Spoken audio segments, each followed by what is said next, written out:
Hello.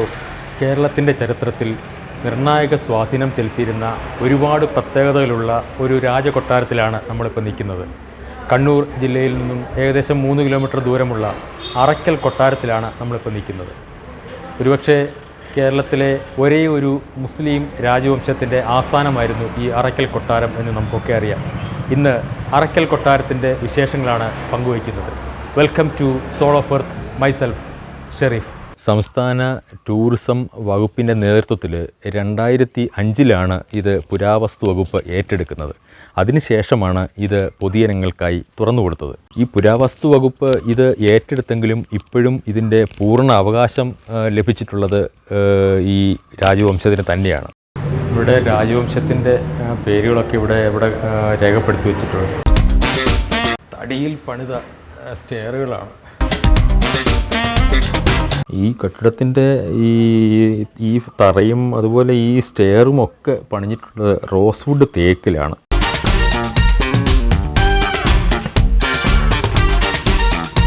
ഇവിടെ എന്ന് കഴിഞ്ഞാൽ ഒരു കുളവും അവരുടെ പഴയ വീടുകളൊക്കെ കൊട്ടാരമൊക്കെ നമുക്ക് കാണാൻ പറ്റുന്നുണ്ട്.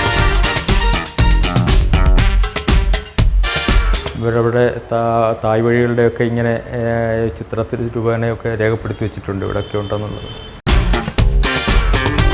അത് ടിപ്പു സുൽത്താൻ അയച്ച കത്തുണ്ട്, ബീജാപ്പൂർ സുൽത്താൻ അയച്ച കത്തുണ്ട്, ഹൈദരാലി അയച്ച കത്തുണ്ട്. ഈ ഈസ്റ്റ് ഇന്ത്യ കമ്പനി ഒപ്പുവെച്ച കരാറിൻ്റെ രേഖകളൊക്കെ ഇവിടെ രേഖപ്പെടുത്തിയിട്ടുണ്ട്.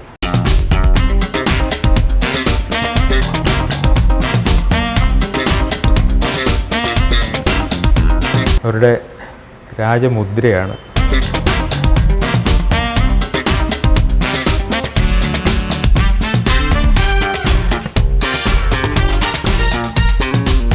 ചരിത്രത്തെ ഇഷ്ടപ്പെടുന്നവരും ചരിത്ര വിദ്യാർത്ഥികളും ഒരുപോലെ കണ്ടിരിക്കേണ്ട ഒരു മ്യൂസിയമാണ് ഈ അറയ്ക്കൽ മ്യൂസിയം എന്നുള്ളത്. അതിൻ്റെ പ്രധാനപ്പെട്ട കാരണം രാജകുടുംബാംഗങ്ങൾ ഉപയോഗിച്ചുകൊണ്ടിരുന്ന പൈതൃക വസ്തുക്കൾ മാത്രമല്ല ഇവിടെ ഉള്ളതെന്നുള്ളതാണ്.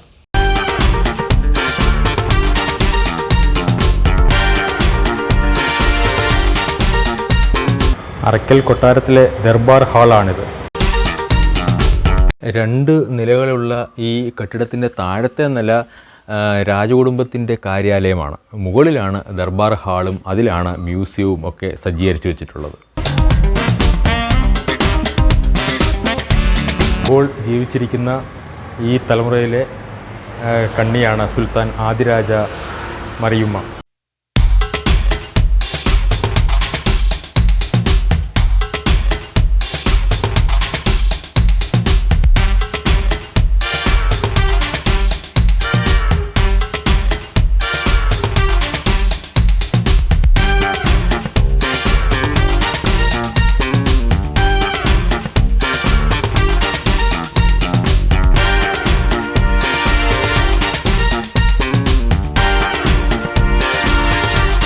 ധാരാളം ഭൂസ്വത്തുക്കൾ ഇവർക്കുണ്ടായിരുന്നു. പണ്ട് ഈ ആധാരങ്ങളൊക്കെ സൂക്ഷിച്ചിരുന്ന പെട്ടിയാണിത്.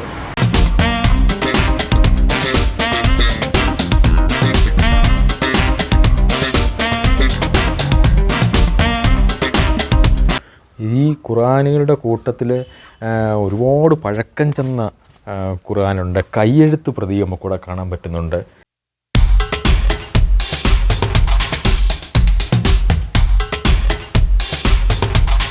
ഹംസവടിയാണ് പാരമ്പര്യമായിട്ട് കൈമാറുന്ന അധികാരത്തിൻ്റെ ചിഹ്നം.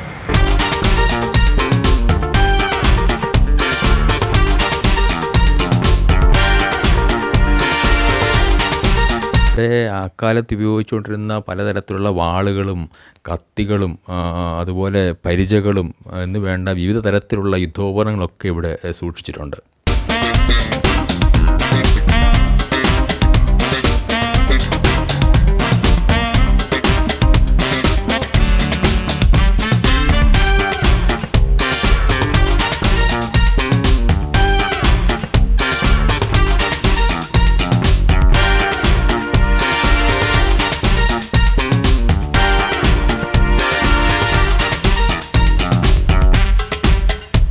അന്നത്തെ സെറാമിക് പാത്രങ്ങളുമൊക്കെയാണ്, സ്ഫടിക പാത്രങ്ങൾ. ഇതൊക്കെ തമ്പുരാട്ടി വിളക്ക്. അടുത്ത പുതിയ ഭരണാധികാരികൾ ചുമതലയേൽക്കുമ്പോൾ ആ സ്ഥാനാരോഹണ ചടങ്ങുകളിൽ ഈ വിളക്ക് വലതുവശത്തായിട്ട് കത്തിച്ചു വെക്കുന്ന ഒരു ചടങ്ങുണ്ടായിരുന്നു. പഴയകാല ദൂരദർശിനി, ഈ ടെലഫോണുകളുടെയൊക്കെ വലിയൊരു ശേഖരമാണിത്.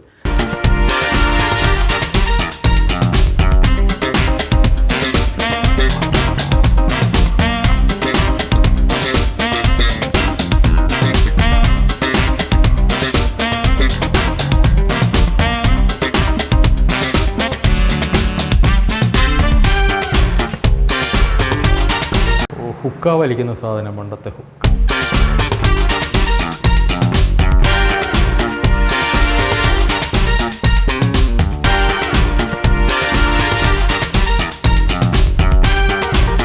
ഡച്ചുകാരും അതുപോലെ പോർച്ചുഗീസുകാരും ഇംഗ്ലീഷുകാരുമായിട്ടൊക്കെയുള്ള ബന്ധത്തിനെ സൂചിപ്പിക്കുന്ന ധാരാളം ചിത്രങ്ങളും രേഖകളും ഒക്കെ ഇവിടെ പ്രദർശിപ്പിച്ചിട്ടുണ്ട്.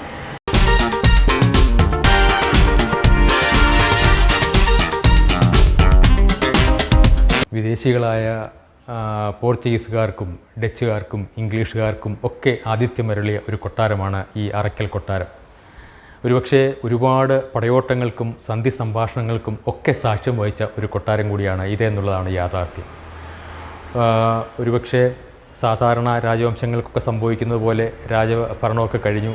ഇപ്പോൾ ഇവിടെ ഈ കൊട്ടാരത്തിൻ്റെ ഒരു ഭാഗം ഒരു മ്യൂസിയമാക്കി മാറ്റിയിട്ടുണ്ട്. കൊട്ടാരത്തിൻ്റെ മറ്റൊരു ഭാഗത്താണ് ഇതിനകത്തെ കുടുംബാംഗങ്ങളൊക്കെ താമസിക്കുന്നുണ്ട്. ആ ഭാഗം ഇപ്പോൾ പൊതുജനങ്ങൾക്ക് തുറന്നു കൊടുക്കാറില്ല. ഈ കൊട്ടാരത്തിൻ്റെ മ്യൂസിയം ആക്കിയ ആ ഭാഗം മാത്രം പൊതുജനങ്ങൾക്ക് ഉപയോഗിക്കാൻ സാധിക്കുന്നതാണ്. അപ്പോൾ എന്തായാലും പുതിയ കാഴ്ചകൾ, പുതിയ വിശേഷങ്ങളും ഒക്കെയായി നമുക്ക് വീണ്ടും കാണാം. അതുവരെ ബൈ.